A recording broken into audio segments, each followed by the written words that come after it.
Hello and welcome to Tokenomics. I'm Anisha Gupta. The crypto winter has been with us for a while now, with even institutions and miners selling off and Bitcoin going below $20,000 mark at one point. Globally, the volumes have slid, and despite Bitcoin regaining the 24,000 mark recently, the Indian markets has also been sent into a tizzy as of late, with the Enforcement Directorate accusing WazirX of assisting Indian fintech firms in money laundering.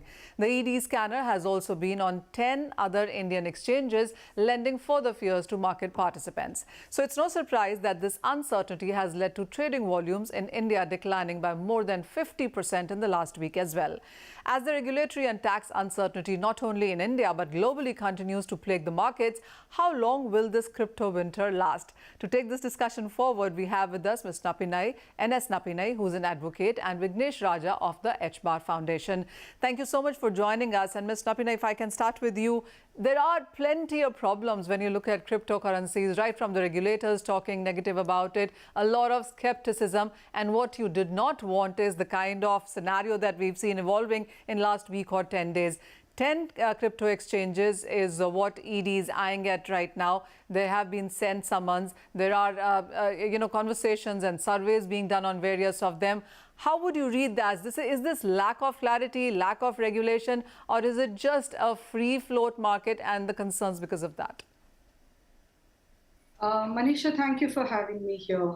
Actually, this situation that you're seeing today dehors all the other problems we've seen with respect to crypto till now.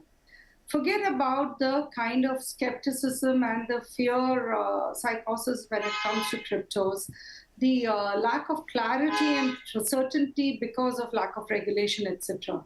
Here is a new situation that this recent series of ED raids, here is a new problem that has been highlighted. Now, primarily from whatever news reports I've seen, it appears that these raids were predicated on certain off-chain transactions that have been taken by some exchanges. Whether the exchanges have in fact indulged in off-chain transactions or not, and whether that amounts to a violation or not, is something that only investigation can bring out. But in terms of a legal interpretation, assuming this to be correct. Now, here is the problem with this kind of a transaction. The first and foremost is off-chain means that you want to avoid blockchain and the transparency that it brings, and you do it almost like a paper transaction which will not have that accountability.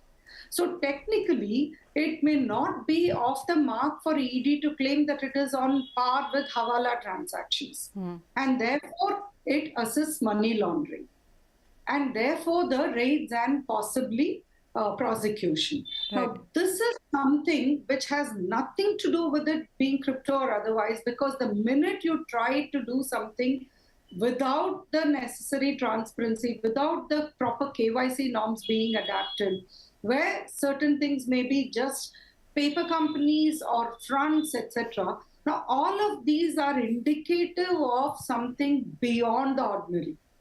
And each of these lend themselves to the possibility of crypto being a means of laundering monies. And in this instance, the accusation also appears to be that monies which were, there are two separate parts to the transaction. There is a scam that has happened with respect to these Chinese loan apps, etc. And you have the second part, which is crypto as the means of taking the money out of India. So each of these individually can amount to crimes, and combined is just a stronger case in the hands of the enforcement agency. Clearly. So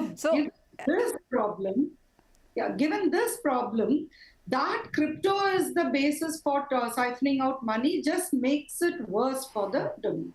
It sure does. So, there are two aspects to it. And as you were explaining to us, one clearly is about money laundering. The other is about FEMA here. And you mentioned about KYC and a lot of loopholes that we've seen happen in this space.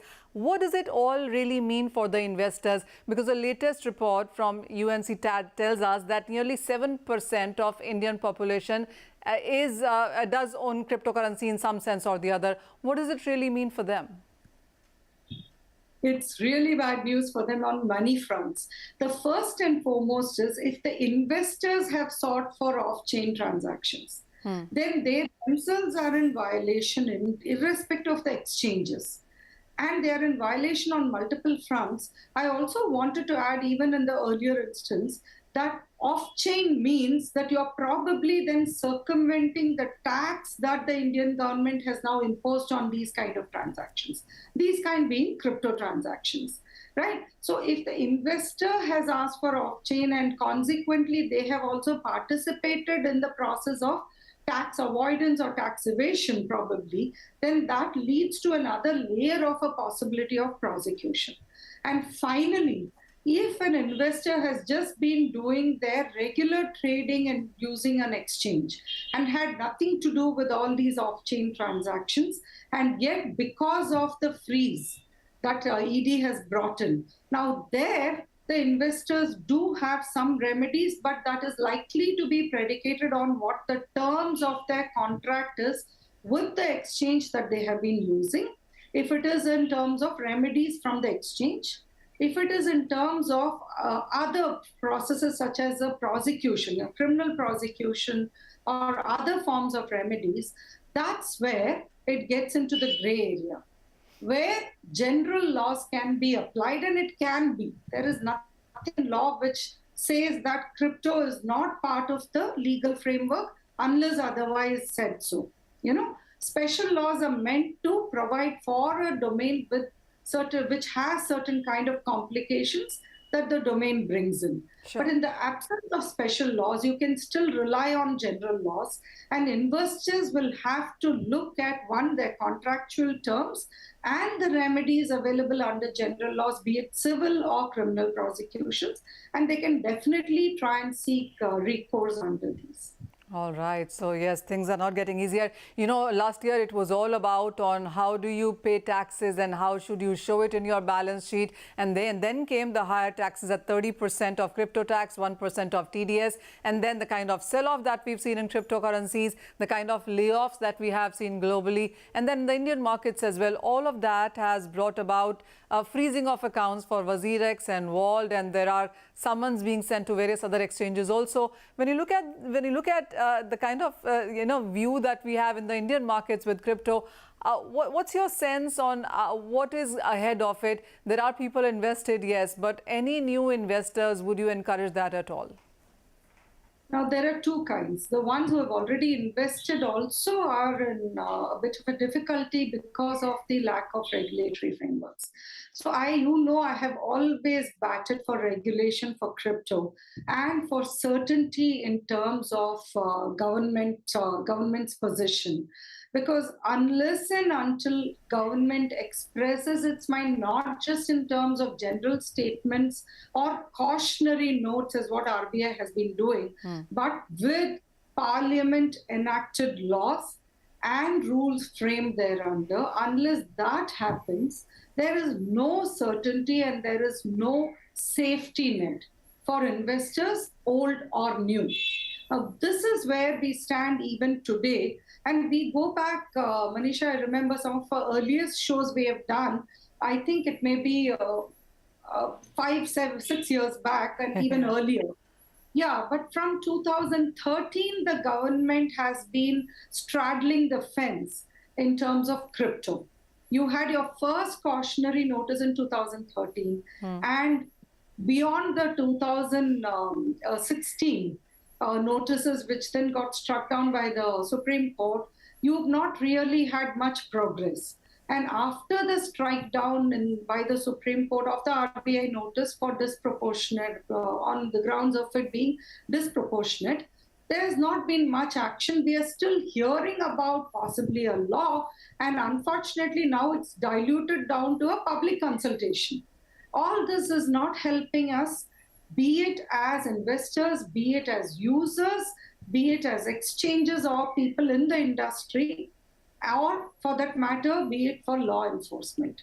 Because uncertainty also provides the possibility for crypto scams. Because when a scam happens, the victims are scared to approach the law enforcement because they don't know whether it'll boomerang on them. They are not even clear about what is the legal position today with respect to crypto.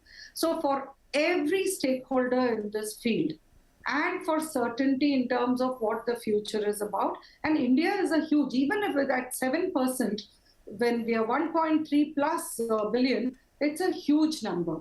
So we are big players in terms of a global market, and certainty to ensure that we know where we stand with respect to crypto or not, tokenization or not, limited usage or not, is too relevant and critical.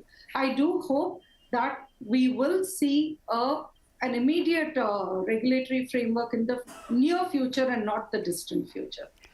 Well, that is well said. There's a long way await, and we are still waiting for some kind of a regulatory certainty here. And it's not just about crypto trading as well. It's also about Web 3.0, blockchain, the tokenization, the usage of it across in technology and daily life is what the street also is awaiting for. Ms. Nappinai, thank you so much for joining us with your sense. And with that, it's time for a short break. But don't go anywhere. Polygon co-founder Sandeep Nailwal joins us on the other side.